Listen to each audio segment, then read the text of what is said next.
Hey, hey, hey, it is Penny, and we're here today to talk about your inner voice. Is it your greatest enemy, or is it your greatest ally? So this is something that has made a huge difference, not only in my life, but in my success. So I want to tell you more about it and what you can do to stop it if it is not serving you. So stay tuned. I'll be right back.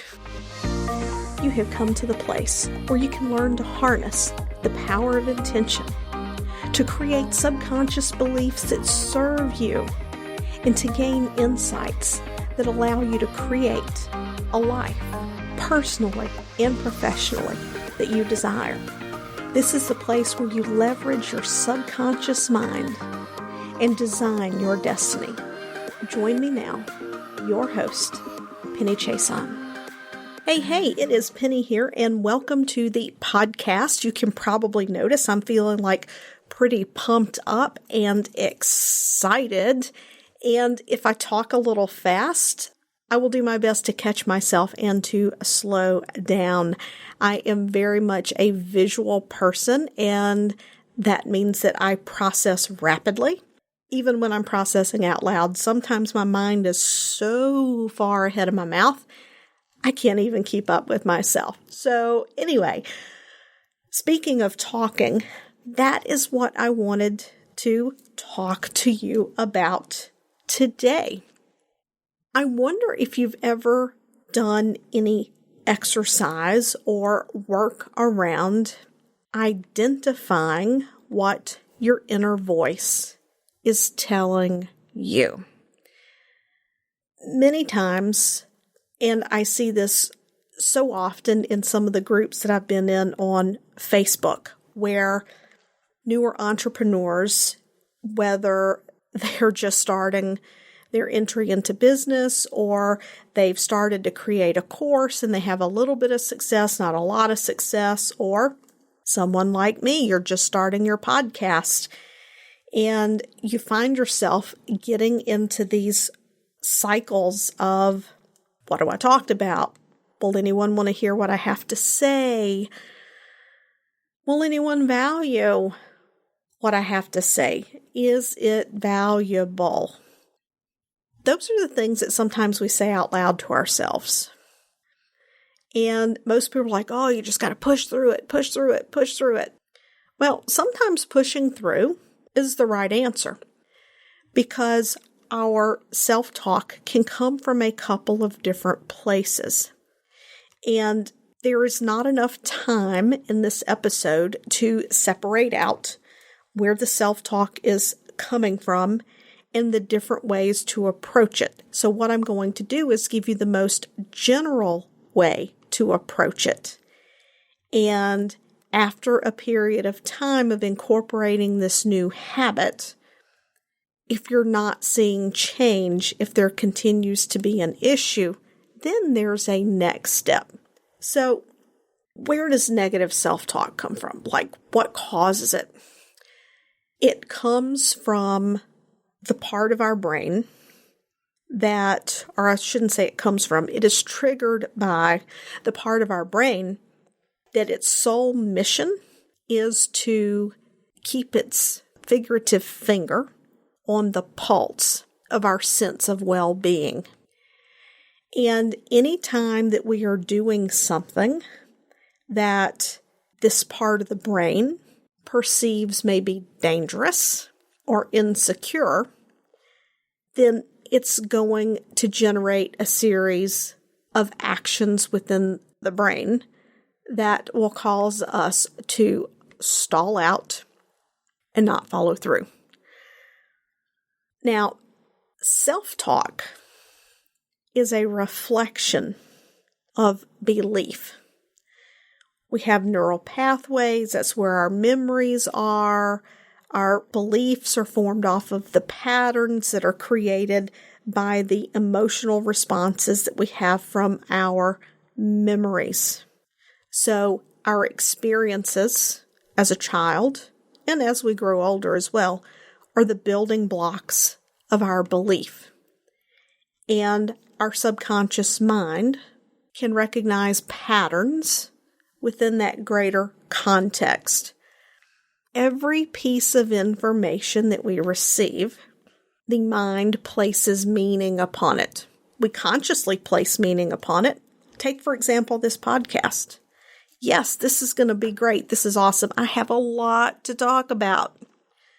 Now, say I hadn't done the work that I've been doing for the last several years, and there was a part of me, I think I talked in a previous episode how I tried out for cheer, and I got 2 votes out of 177 classmates.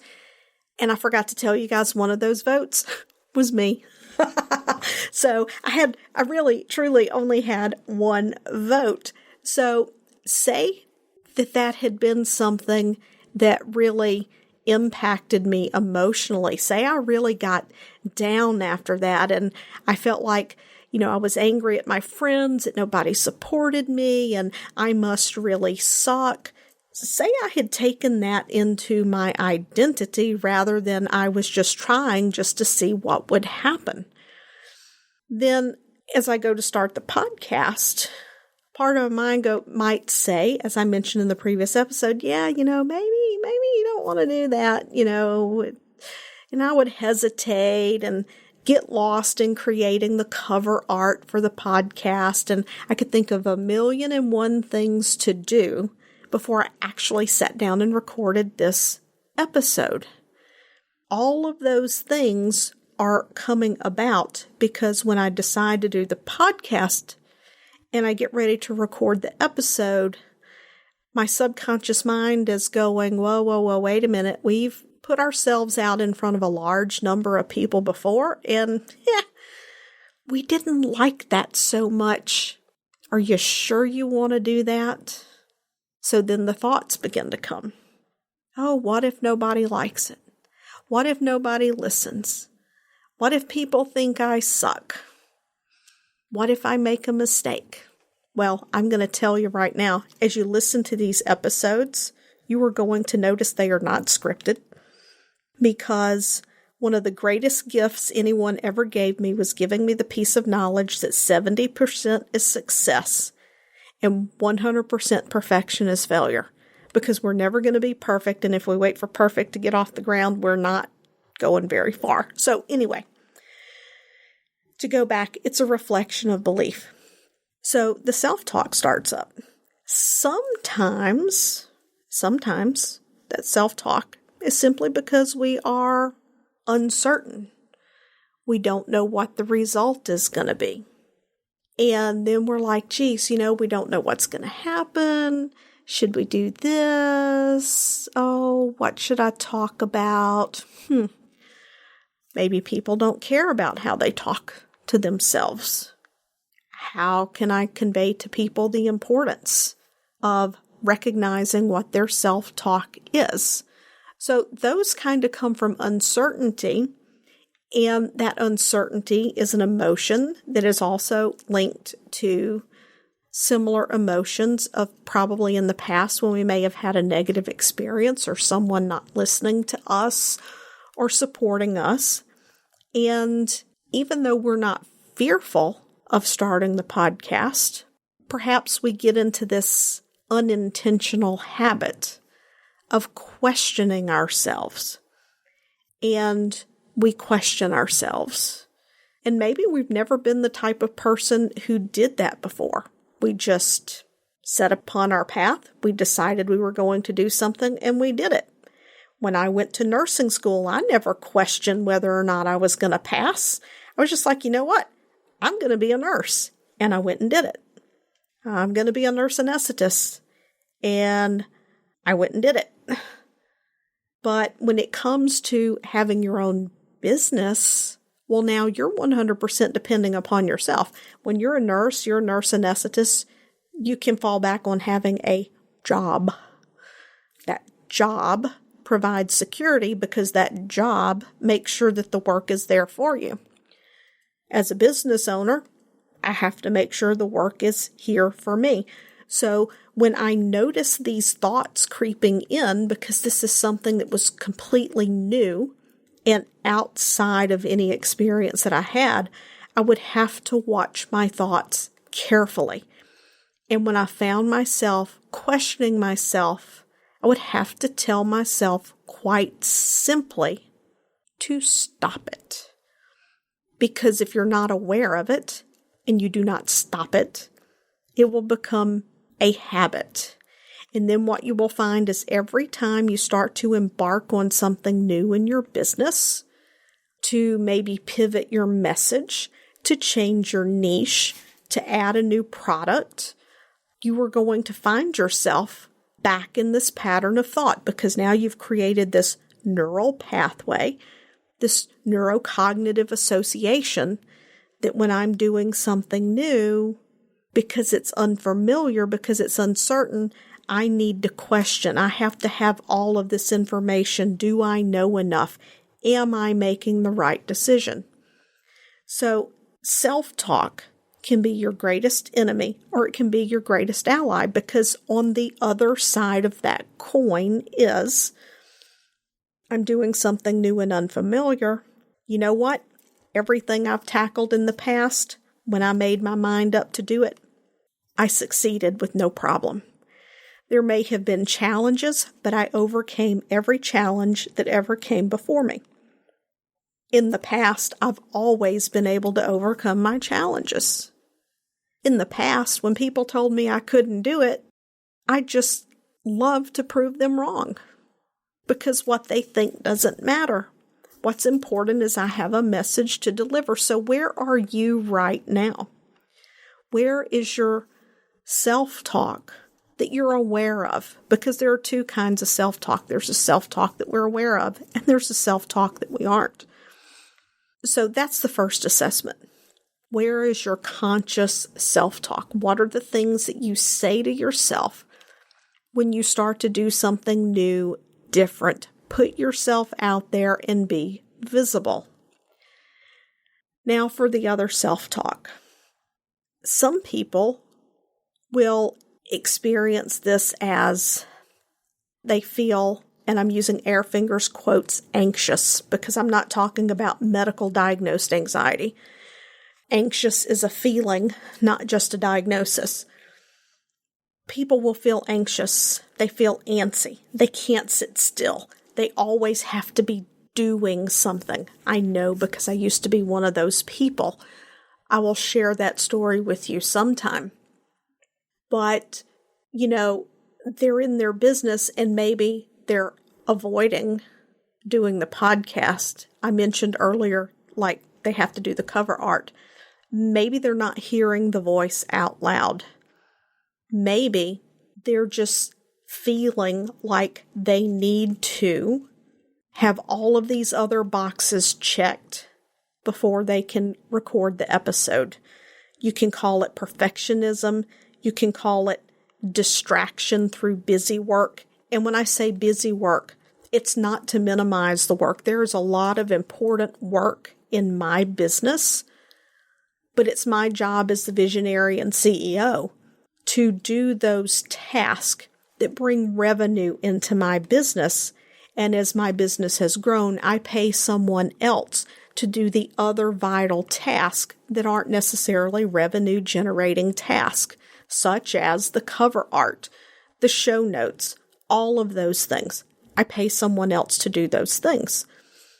But it would be very easy to fall into the mental trap that I have to do it all myself, which continues to push the recording of the podcast down the road. What is happening there? If this sounds like you, that you have to get all the things done yourself, and that you can't do that uncomfortable step until everything else is taken care of first, I'm going to put a challenge at your feet right now. I want you to set aside some time. I'm going to suggest an hour, but if you're really committed to creating the life that you desire, make it 4 hours. I want you to go somewhere, and I want you to sit in silence. No phone, no pen, no paper, No gardening, not taking a walk. Sit. I want you to sit in silence. What comes to your mind when I say that? Are you thinking, oh no, I can't possibly do that. I have to do X and Y and Z. This has to be done. That has to be done. I have the kids. I have the this. I have the that. What is so uncomfortable about sitting in silence for an hour or even 4 hours? What may happen? You see, when we sit in silence for long enough, initially we're thinking about all the things that we need to be doing, that we have to be doing.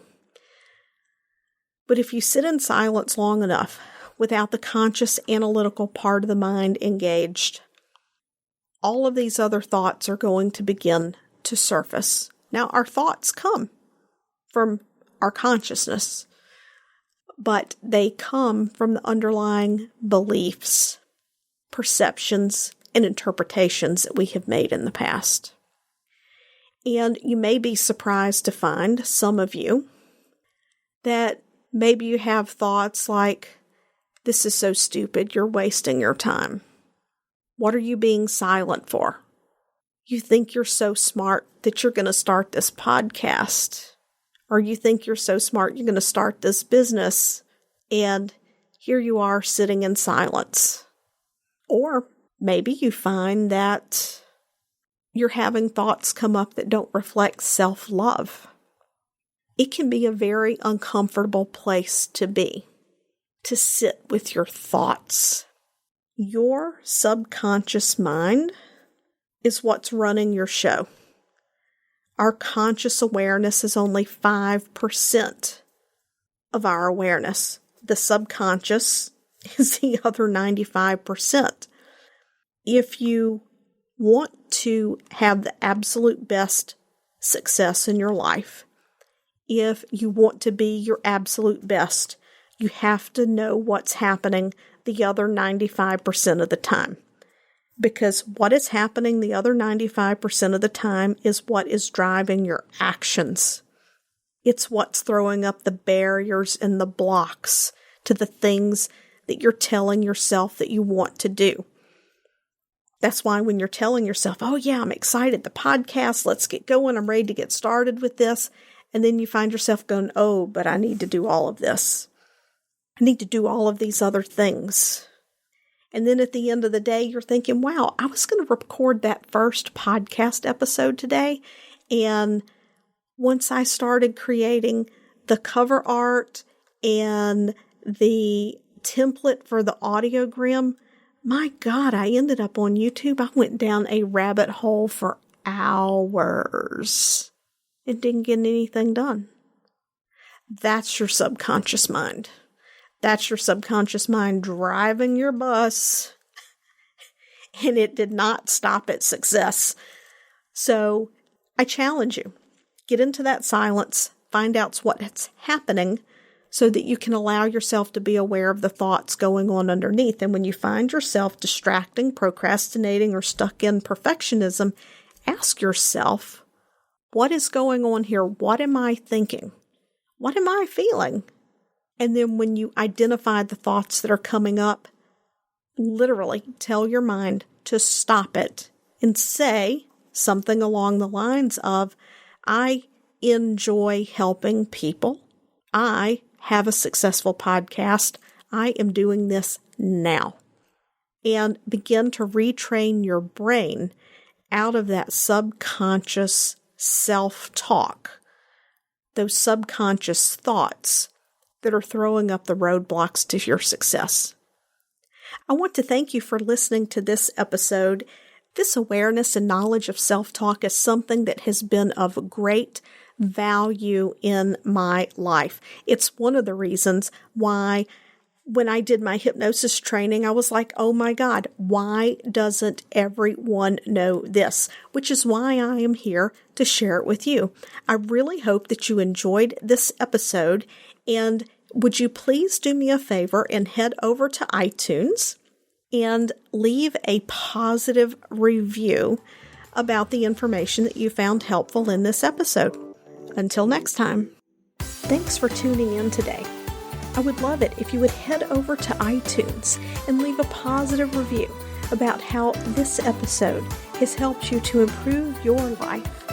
When you leave a positive review, it helps us to reach even more people, helping them to change their lives, and that positive energy and vibration of sharing comes back to you as we spread the message of how you can use the power of intention, creating stronger subconscious beliefs, and raising our vibration to create the life that we desire, the one that we're here to truly live so that we can fulfill our purpose in life. Once again, thanks for tuning in, and I'll see you next time.